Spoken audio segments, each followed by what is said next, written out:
गणेश जी की सत्य कथा। एक समय की बात है, विष्णु भगवान का विवाह लक्ष्मी जी के साथ निश्चित हो गया। विवाह की तैयारी होने लगी। सभी देवताओं को निमंत्रण भेजे गए, परंतु गणेश जी को निमंत्रण नहीं दिया। कारण जो भी रहा हो, अब भगवान विष्णु की बारात जाने का समय आ गया। सभी देवता अपनी पत्नी के साथ विवाह समारोह में आए। उन सबने देखा कि गणेश जी कहीं दिखाई नहीं दे रहे हैं। तब वे आपस में चर्चा करने लगे कि क्या गणेश जी को नहीं न्योता है या स्वयं गणेश जी ही नहीं आए हैं। सभी को इस बात पर आश्चर्य होने लगा। तभी सबने विचार किया कि विष्णु भगवान से ही इसका कारण पूछा जाए। विष्णु भगवान से पूछने पर उन्होंने कहा कि हमने गणेश जी के पिता भोलेनाथ महादेव को न्योता भेजा है। यदि गणेश जी अपने पिता के साथ आना चाहते तो आ जाते, अलग से न्योता देने की कोई आवश्यकता भी नहीं थी। दूसरी बात यह है कि उनको 1.25 मन मूंग, 1.25 मन चावल, 1.25 मन घी और 1.25 मन लड्डू का भोजन दिन भर में चाहिए। यदि गणेश जी नहीं आएंगे तो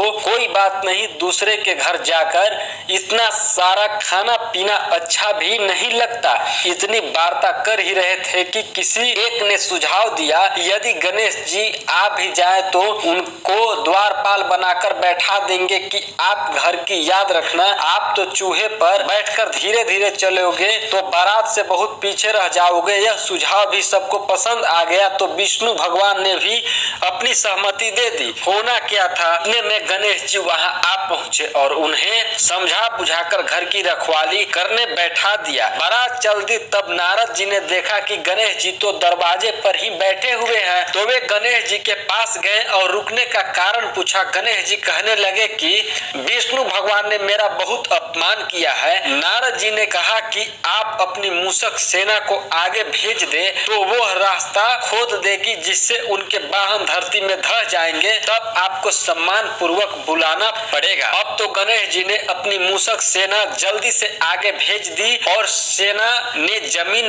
पोली कर दी। जब बारात वहां से निकली तो रथों के पहिए धरती में धंस गए। लाख कोशिश करे परंतु पहिए नहीं निकले। सभी ने अपने अपने उपाय किए परंतु पहिए तो नहीं निकले, बल्कि जगह जगह से टूट गए। किसी की समझ में नहीं आ रहा था कि अब क्या किया जाए। तब तो नारद ने कहा, आप लोगों ने गणेश जी का अपमान करके अच्छा नहीं किया। यदि उन्हें मना कर लाया जाए तो आपका कार्य सिद्ध हो सकता है और यह संकट टल सकता है। शंकर भगवान ने अपने दूत नंदी को भेजा और वे गणेश जी को लेकर आए। गणेश जी का आदर सम्मान के साथ पूजन किया।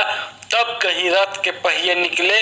अब रथ के पहिए निकल को गए परंतु वे टूट फूट गए तो उन्हें सुधारे कौन। पास के खेत में खाती काम कर रहा था, उसे बुलाया गया और खाती अपना कार्य करने के पहले श्री गणेशाय नमः कहकर गणेश जी की वंदना मन ही मन में करने लगा। देखते ही देखते खाती ने सभी पहियों को ठीक कर दिया। तब खाती कहने लगा कि हे देवताओं, आपने सर्वप्रथम गणेश जी को नहीं मनाया होगा और न ही उनकी पूजन की होगी, इसीलिए तो आपके साथ यह संकट आया है।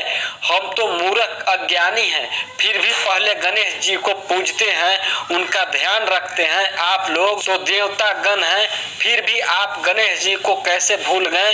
अब आप लोग भगवान श्री गणेश जी की जय बोल जाएं तो आपके सब काम बन जाएंगे और कोई संकट भी नहीं आएगा।